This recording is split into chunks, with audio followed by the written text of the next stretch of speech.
যদি BTS fan হয়ে থাকো তাহলে আজকের ভিডিওটা তোমার জন্য নয়, কারণ এটা মেইনলি বিটিএস হেটার্সদের জন্য।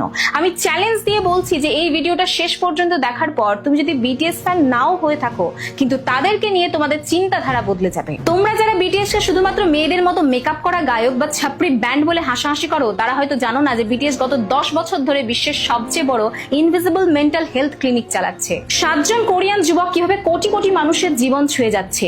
আজ আমরা কোনো ফ্যান থিওরি নয়, বরং গেন্ট ইউনিভার্সিটির রিসার্চ এবং কার্ল জুংয়ের সাইকোলজি দিয়ে এই মানসিক বিপ্লবের আসল সত্যটা দেখব। জেনজি ইতিহাসের সবচেয়ে বেশি ডিপ্রেস জেনারেশন এবং তরুণদের মধ্যে একটা বড় অংশ পরিবার থেকে দূরে শুধুমাত্র ফোন স্ক্রল করেই দিন কাটাচ্ছে।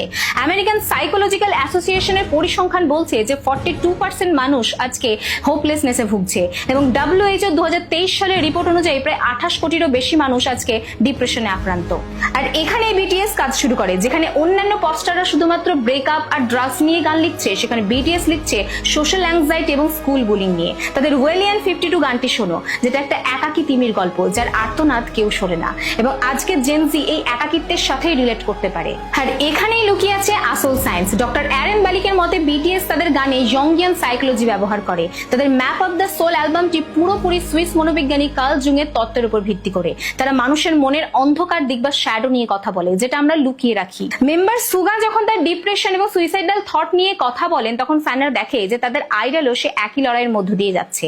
আর এখান থেকেই তৈরি হয় কালেকটিভ হিলিং এর, যে এমন একটা অনুভূতি যে হতাশ হওয়া কোনো অপরাধ নয়। এবার বিটিএস সম্পর্কে কিছু জ ড্রপিং ডেটা দেখো। 2017 সালে ইউনিসেফের সাথে তাদের লাভ মাইসেলফ ক্যাম্পেইনটি 155টি দেশে প্রায় 10 কোটিরও বেশি মানুষকে প্রভাবিত করেছে এবং চাইল্ড প্রোটেকশন ফান্ডে প্রায় 15% পর্যন্ত কন্ট্রিবিউশন দিয়েছে। মেম্বার সুগা অটিজম আক্রান্ত শিশুদের জন্য মিউজিক থেরাপি প্রোগ্রাম চালাচ্ছেন এবং রিসেন্টলি অটিস্টিক শিশুদের হসপিটালে প্রায় $5 বিলিয়ন ডোনেশন দিয়েছেন। আর তাদের ফ্যান বেস আর্মি, এটা শুধুমাত্র ফ্যান ক্লাব নয়, এটা একটা গ্লোবাল পিয়ার সাপোর্ট ইকোসিস্টেম, যেখানে লাখ লাখ তরুণ তরুণী একে অপরের পাশে দাঁড়ায়।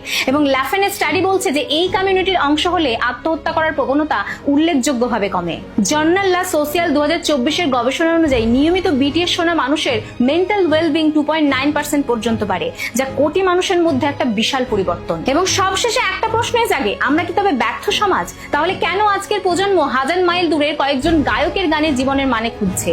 বিটিএস কোনো ম্যাজিক করছে না, বিটিএস সেই শূন্য স্থানটা পূরণ করছে যেটা আমরা তৈরি করেছি। আমরা যখন ডিপ্রেশনকে বিলাসিতা বলি এবং অটিজম আক্রান্ত শিশুকে অস্বাভাবিক বলে দূরে ঠেলে দিই, তখন বিটিএস তাদের হাত ধরে একটা কথাই বলে, you are not wrong, you are just different. তাহলে এখন হেটার্সরাই বলো, বিটিএস কি শুধু ছাপড়িদের ব্যান্ড, নাকি তোমাদের এই চিন্তাধারা বদলানোর সময় এসেছে?